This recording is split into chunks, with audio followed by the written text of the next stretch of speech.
Hey guys, what is up? It is the Fast Break Report here, bringing you guys another vlog. So, I wanted to talk about the Pistons versus Pacers matchup that took place last night, and really just what I thought about the whole game. I really wanted to talk about the Detroit Pistons in this one more than the Pacers.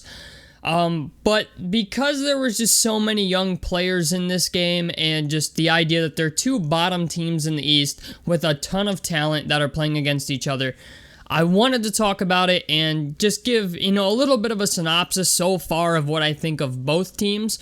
Because I'm just going to be honest, these are two teams, like the Pacers are my favorite basketball team, in case you guys didn't know. And the Detroit Pistons are just incredibly intriguing to me. I like their youth. I like their talent. I like what they're capable of. It's just like the Detroit Pistons are finally a fun basketball team to watch. And last night, man, I was very impressed on both sides of the floor in some aspects, and then in other aspects, I was kind of like, okay, like that needs to be cleaned up. Now, the first thing I learned, I guess we'll start with the Indiana Pacers. The first thing I learned last night is that Bennedict Mathurin is fucking legit. I'm just gonna call it what it is. Ben Mathurin is a fucking dog. Okay, like I would argue and say that right now at the current point in time, he is like, if not number one, number two in the league right now after 3 games going into this for Rookie of the Year. He has 2 games now. I think he had 27 points last night. I think he had 25 the night before. I mean, Bennedict Mathurin, I just like him. I like the energy he provides. I like his athleticism. I like his shot taking. I like his ability to shoot the 3. He looks like he's going to be a very, very good player for the Pacers. We got to see Jalen Smith finally do his thing last night. I think he had 19 points, 15 boards, and 3 blocks.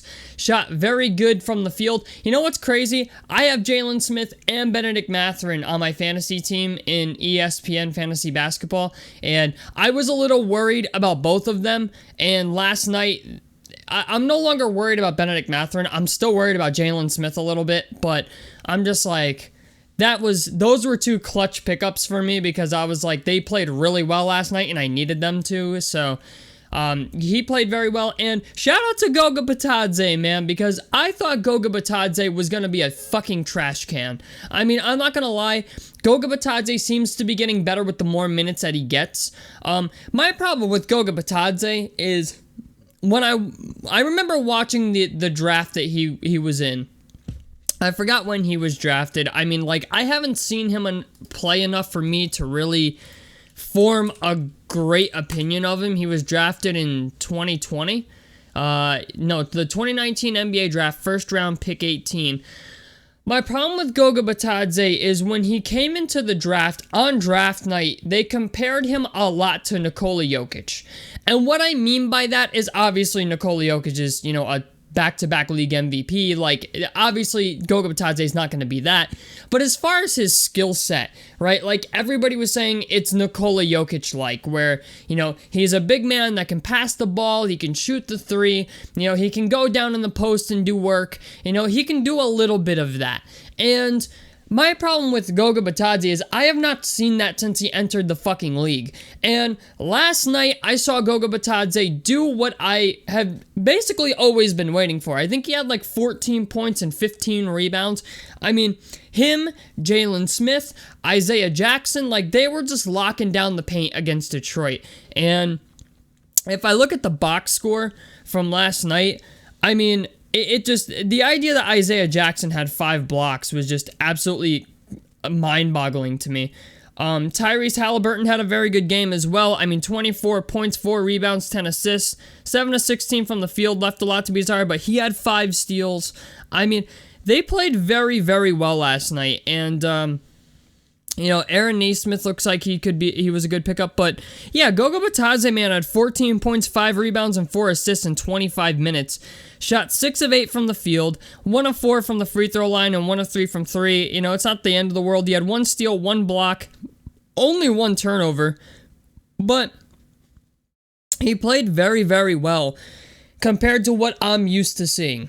And what I did see last night is I feel like if Goga Bitadze gets more minutes, I'm not worried about Miles Turner anymore. Because rebounding is the biggest issue for the Pacers. You know, more often than not, do they not get shots around the basket? Do they not grab rebounds? Like, everybody's obsessed with Miles Turner because he blocks shots and shoots threes. And I've told people for a very long time that Miles Turner is a 3-and-D center. Like, he's a younger Brook Lopez. Okay? That's what he is. That's what all he's ever really going to be, if I'm being honest. Unless he, for whatever reason, takes some miraculous leap in the next couple years and finally decides he's going to start, banging down in the paint and actually being a center, right?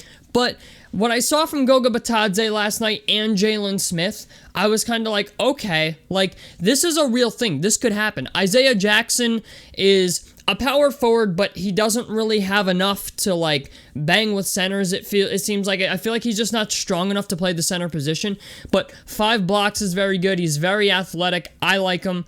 I like him more so as a bench guy than a starter, but it is what it is. But I was just happy to see last night that Jalen Smith and Goga Bitadze did what I know they're capable of. Like, I've seen it now. You know what I'm saying? Like, that's how I feel. I've seen Goga Bitadze play a solid game, right?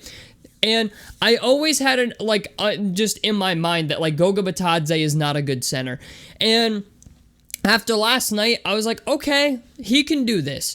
And Jalen Smith, same thing. Jalen Smith looked amazing last night, right? He was shooting threes. He was running the break and, getting fast break dunks and stuff like that. Like, Jalen Smith is a great player. He's going to be very good. I don't know why Pacers fans think he's a center. He's not. His play style is not center-like, okay? Like, a center is somebody that, yeah, they can step out and shoot the three, but they do most of their work around the basket and grabbing rebounds. And that's what this team needs. And if Goga Bitadze is going to do that, I don't care what you trade Miles Turner for at this point. If Goga Bitadze can come out every single night and do that, him and Jalen Smith, if they can each keep doing that, pulling down 15 boards a game apiece, I mean, it doesn't have to be 15, but if they can come out and average, anywhere from, if they can grab 15 or anywhere from 15 to 17 rebounds between the two of them a game, the Pacers are going to be fine. Okay, Tyrese Halliburton looked very good. Chris Duarte feels like he's taken a step back a little bit, but I feel like he's in like a bit of a sophomore slump type of thing, but we'll have to wait and see on that. So that was my synopsis of the Pacers. They played very well last night against a team I expected to come out and kick their ass. Like, I expected Detroit to come out and absolutely slaughter them, and they ended up winning the game. So now we move on to the Detroit Pistons, who, I'm going to be honest, look very good offensively, but defensively, they're a fucking nightmare. I mean, they let the Knicks drop 130 on them a couple nights ago, and now last night, they let the Pacers put up 124. Listen, man, it doesn't matter how good your offense is, okay? If you're not stopping the other team from scoring, it doesn't fucking matter. I mean, don't get me wrong, Killian Hayes, I think, is going to be a good defender, and I expect this to improve as the season goes on, but it's just the idea, you can't be a team that's all offense and no defense, because then you're just giving up as many points as you're scoring. And Detroit, man, I'm just going to be honest, okay? Detroit, they have a lot of young talent. I understand it's early on. Jalen Duren's averaging like 1.5 blocks a game on, I think, 9 points and 6 boards or something like that. It could be a little less, but Jalen Duren looks like I wouldn't be shocked if Jalen Duren is starting over Isaiah Stewart by the season end. Like by the All-Star break, I feel like Jalen Duren could be in that conversation to be the starter. And I think he kind of already is. He's already had a couple really good games. I think Jalen Duren is exactly what this team needs. I feel like he's way more athletic. I feel like he runs the break better than Isaiah Stewart.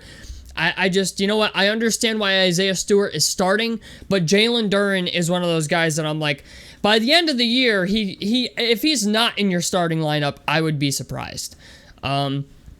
I really like the bench unit they're starting to form, but they have to get stops, man. They have a lot of really unnecessary turnovers sometimes, it feels. I feel like sometimes a player will get a ball, whether it's Cade Cunningham or Even Bojan Bogdanovic, from what I've seen. I feel like they maybe try to do just a little bit too much and they end up turning the ball over, or, you can't have stupid turnovers. You can't just, not play defense or just let your guy blow by you. So, I don't know, man. I'm not going too crazy on him. I understand Cade Cunningham is, a sophomore. I understand Jaden Ivey's a rookie. Jalen Duren's a rookie. Saddiq Bey looks like he's going to be very, very good. But this is a team that really, really needs to start clamping down on defense. Right now, they are currently ranked, I think, 28th in the league in defense after 3 games. As I said, I expect this to improve over the regular season. I think this will get better, but they really need to stop teams from scoring, and they are just not doing that. I expected Detroit to come out last night and absolutely just wreck the Pacers, and they didn't. But, honestly, I mean, the Pacers have more experience, if we're being honest. And, the Pistons are relying on their rookies, essentially, to, drag them into the playoffs. And I don't even know... I don't even know if they're going to make the play-in now after I've seen them for 3 games. They could just be outside of it. They might make it as the 10th or 11th seed. I don't know who would actually finish ahead of them. But it's just the idea, man. Like, Cade Cunningham scored 22 last night on 8 of 19 from the field. That's not good. It's not terrible, but it's not great either. You know what I'm saying? Like, 7 of 14 would have been 50%. I mean, at least if he would have shot 10 for 20, it would have been a little better. 4 of 8 from 3 from Cade is very good. 2 of 2 from the free throw line is very good. He had 1 steal, but he had 2 turnovers. Same thing with Isaiah Stewart. Jaden Ivey needs to stop turning the ball over too. He had 5 turnovers, but Jaden Ivey did have 17 points, 10 rebounds, and 5 assists on 6 of 13 from the field. He shot 50% from the free throw line, 2 of 3 from 3. Bojan had a really bad night, if I'm being honest. 5 of 16 from the field's not good. 4 of 10 from 3 is not good. But, I mean, what's his name? Who's this other guy? Isaiah Livers. He had 3 turnovers. That's not good. I mean, they don't even really turn the ball over a whole lot. What'd they have? 5, 8...